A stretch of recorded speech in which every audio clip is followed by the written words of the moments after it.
Let's get something clear. This man started his reign at 8 years old, bro. 8 years old. But he started his journey at 8 years old because his daddy was killed.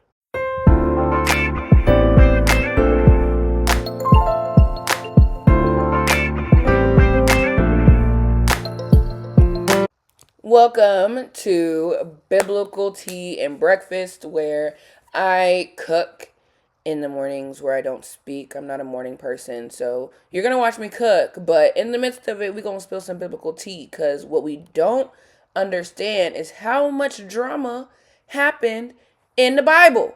Like, there's some real tea up in here, bro. So today we're making kimchi noodles. As you see, you can see me prepping. And we're going to talk about Hulda, a female prophetess, which back in the day, that was unheard of. But for breakfast today, we're making kimchi eggs. Something that I tried. I love kimchi. I love Asian food. And so I researched, like, it was just an idea in my head, but then I researched it and realized, like, that's an actual thing. Like, people actually make kimchi eggs. So I was like, ooh, let me just whip it up, see something real quick. So our ingredients today are 3 large eggs, pico de gallo, kimchi, butter, and shredded cheddar cheese, and I think I put some sour cream on there. But yes, so those are the ingredients. I'm prepping them all right now. And now let's hop into the biblical tea. Okay, so quick backstory, quick history lesson, so it makes sense as I tell the story. This starts in southern Israel, 640 to 609 BC, and we're talking around the time that King Josiah ruled Judah. Now, let's get something clear. This man started his reign at 8 years old, bro. 8 years old. But he started his journey at 8 years old because his daddy was killed, assassinated. So he really literally had to take up the kingdom. Like, it was ordained, right? And so it had been spiraling for a while. The kingdom, the country he was ruling, the area he was ruling, literally went off the rails. People practicing idolatry, worshiping false gods, and literally ignoring God. So by the time Josiah was old enough to actually do something, even though technically he was king, he definitely wasn't making real decisions at 8 years old. Let's be honest. Even back in the day, that was like not smart. And so by the time he was actually able to lead, the temple of the Lord, which is where people actually came to like be in relationship to God, it was neglected. It was dirty. It was falling apart. And the law of God that had been written up until that point was totally forgotten. Tossed to the side. Nobody really paid attention to that anymore. Right?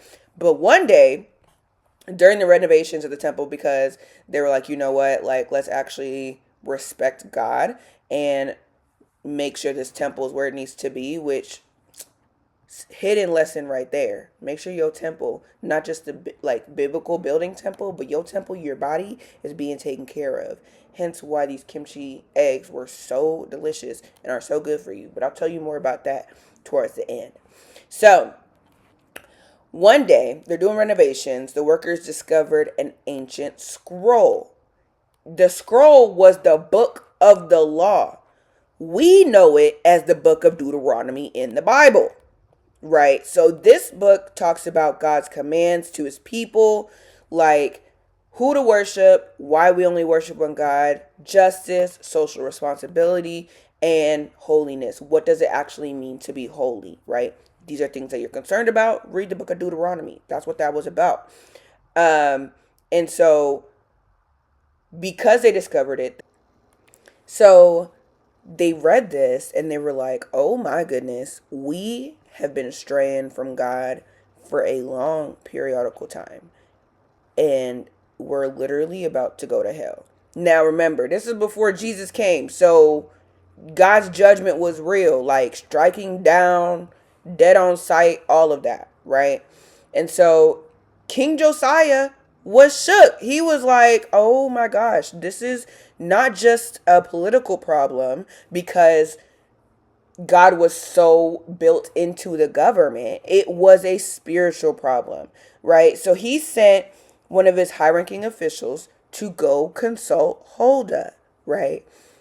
Hulda is the prophetess of Jerusalem, specifically in the second district. But again, remember, this is back in the day.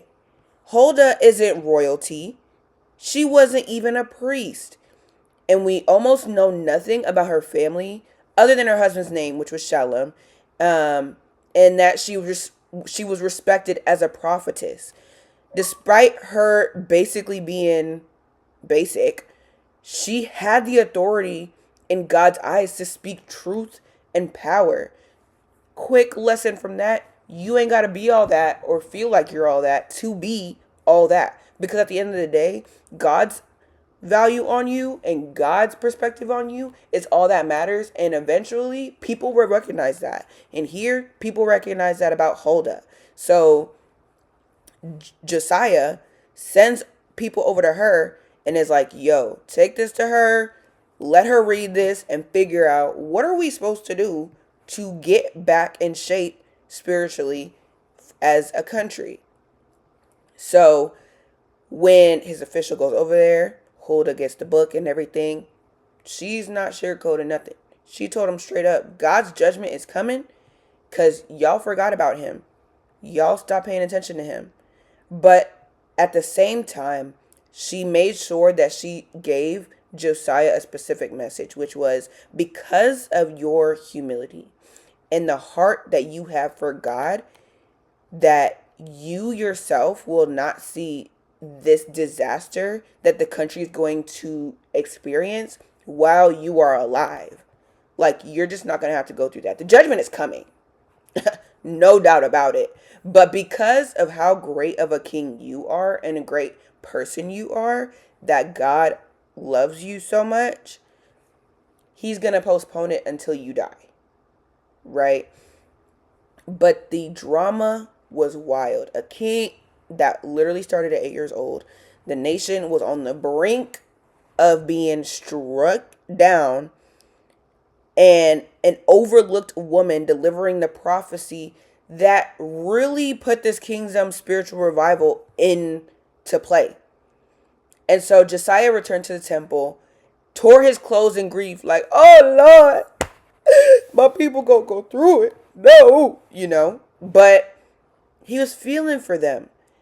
And even though he knew the judgment was still going to come, he had such a heart for God. He had such a heart for his people that he was like, we're going to do our best to just reconcile as much as we can right now. Like, he restored worship according to God's commands and reformed Judah's religious practices and renewed the covenant. The tea in this story is so hot. And it's just amazing to think that God uses the unexpected, the overlooked, the quiet voices to really be the catalyst to change. You know what I'm saying?